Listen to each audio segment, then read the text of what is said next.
This morning, worried that their first cardboard box was already feeling too cramped, we moved our 6 chicks into a larger one. They looked more comfortable right away. There was more room to move, more room to peck, and more room to be themselves. We keep the cardboard box on a small couch, which stays a little warmer than the floor.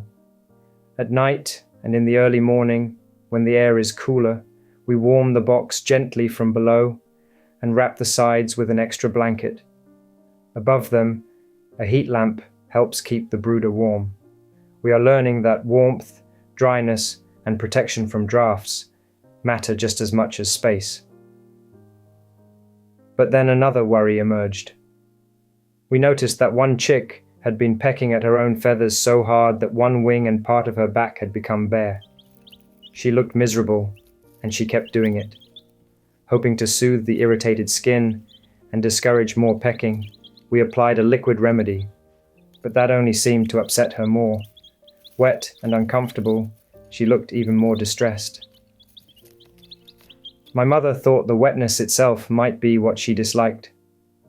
So we gently dried her with warm air and smoothed her feathers back into place. Resting in my mother's hands while I helped dry and brush her, she began to look calmer. For the first time that morning, she seemed a little comforted. By noon, she looked evidently better. From the second day on, we also began adding a few more things to their food. We mixed minced fresh moringa leaves, crushed white rice, cornmeal, and ground oatmeal with egg yolk into a loose mixture for them to peck through and enjoy.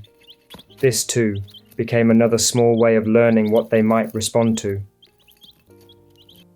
At night, we let their world grow quieter while still keeping the brooder warm and well ventilated.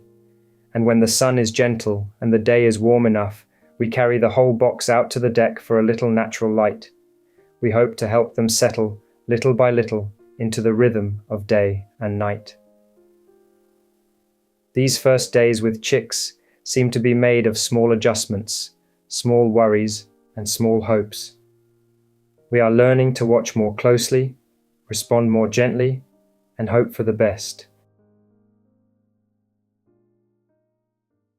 Thank you for watching. If this was helpful or inspiring, please give it a like, share, subscribe, and tell me what you're growing in the comments. See you next time in the garden.